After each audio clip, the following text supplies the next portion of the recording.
નમસ્કાર. દિવસભરના તાજા સમાચારોમાં તમારું સ્વાગત છે. તમારી સાથે હું છું પિનલગીરી ગોસ્વામી. સમાચારો વિસ્તારથી જાણીએ એ પહેલા મહત્વના સમાચારો ઉપર એક નજર.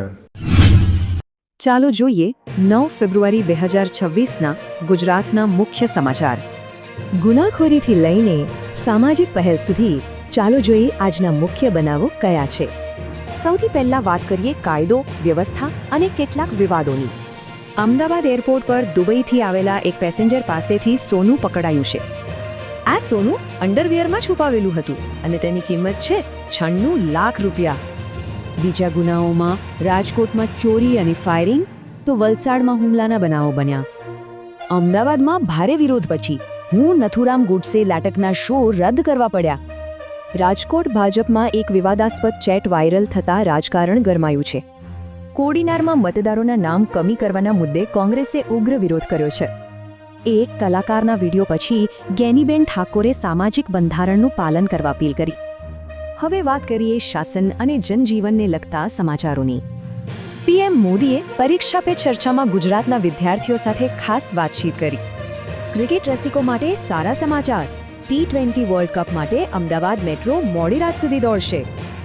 સુરતમાં ટોલ પ્લાઝા પરના ટ્રાફિકથી છુટકારો મેળવવા માટે એક નવી યોજના આવી રહી છે. આગામી ટીપી સ્કીમમાં નવા રસ્તા બનશે જેથી વાહન ચાલકો ટોલ પ્લાઝાને બાયપાસ કરી શકશે.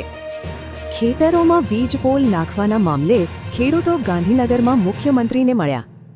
સુરતમાં પાલિકાના ફૂડ વિભાગે અખાદ્ય વસ્તુઓ વેચનારાઓ પર સકંજો કસ્યો છે. અને છેલ્લે જોઈએ સમાજ, આરોગ્ય અને હવામાનના કેટલાક સમાચાર. વડોદરામાં એક અનોખી સર્જરી.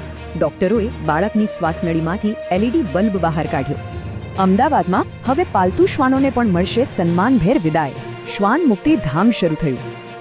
આ સિવાય દારૂબંધી માટે ભાવુક અપીલ અને સેના દ્વારા શૌર્ય પર્વની ઉજવણી પણ થઈ. હવામાનની વાત કરીએ તો વેસ્ટર્ન ડિસ્ટર્બન્સના કારણે વાતાવરણમાં પલટો આવવાની શક્યતા છે. તો આજના સમાચારો જોતા ગુજરાત માટે આગળ શું એ જોવું રહ્યું.